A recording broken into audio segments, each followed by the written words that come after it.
Rudyard किपलिंग्स की किताब the Jungle book में कैरेक्टर था जिसने सबको बड़ा ही फैसिनेट किया और बचपन में टीवी पे हम सब ने उसको एंजॉय भी किया था। तो वो उस कैरेक्टर का नाम था मोगली। लेकिन ये कैरेक्टर इंस्पायर था एक रियल लाइफ फेरल चाइल्ड से। तो ये कहानी आज उसी पे है, the Feral child of India, Mowgli की। फेरल चाइल्ड का मतलब जो लोग समझते हैं कॉन्ग्रेचुलेशंस, और जिनको नहीं पता वेलकम टू द वीडियो।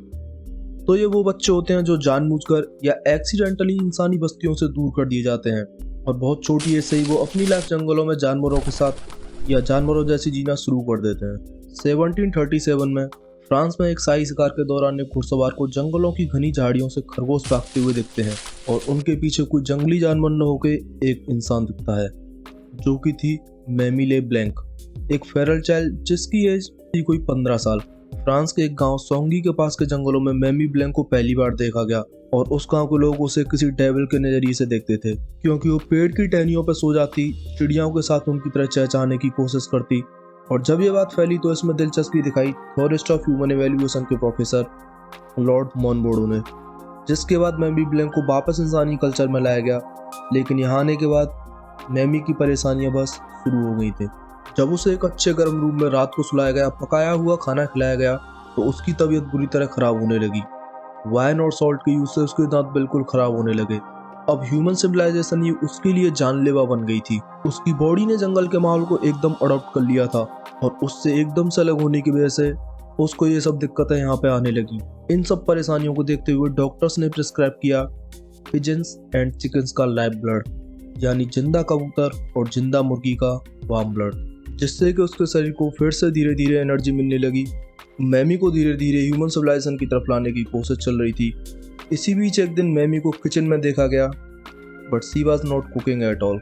मैमी एक खरगोश को खाती दिखी जिसकी खाल को उसने अपने हाथों से उतार दिया और कच्चा ही उसे खाने लगी।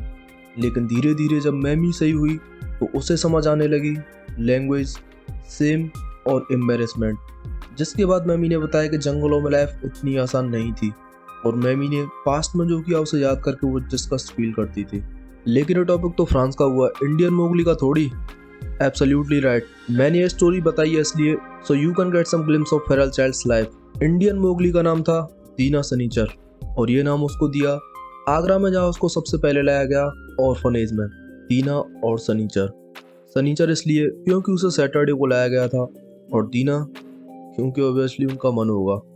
तो 1867 में दीना को सबसे पहले यूपी के बुलंदशहर के पास के जंगलों में एक शिकारी झुंड ने देखा।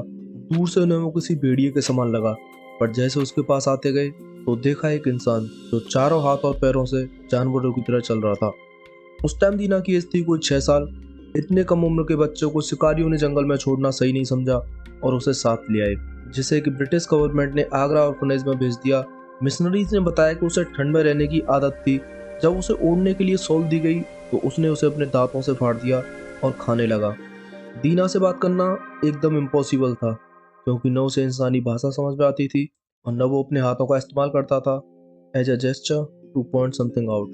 दीना को इंसानी नज़दीकियाँ पसंद नहीं थी।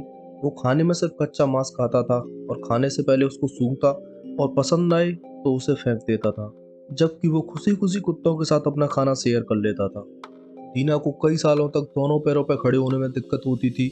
वो बस जानवरों की तरह चलता और जानवरों की तरह ही हरकत करता। लेकिन कुछ सालों बाद दीना ने ह्यूमन से ऐसा खड़ा होना सीख लिया था और ह्यूमंस की तरह वो कपड़े भी पहनने लगा। लेकिन वो कभी इंसानी भाषा या इंसानी कल्चर नहीं सीख पाया। हाँ, ह्यूमन सिविलाइजेशन ने उसने बस एक चीज़ सीखी जो थी smoking. Literally I am not joking here, the only thing Dina learn from humans was to smoke. इस रियल कहानी का रील वाली Disney with the Jungle Book जैसा तो बिल्कुल नहीं था। दीना अपनी वुल्फ व पाली परछाई के साथ अपने लास्ट टाइम तक ऐसे ही जिया। सो या that's it for today's video. आपकी क्या थॉट्स हैं about the Feral child? Do let me know in the comment box. अगर आपको ये वीडियो पसंद आई, यू डू लाइक इट और show your love bye subscribing the channel. Peace out.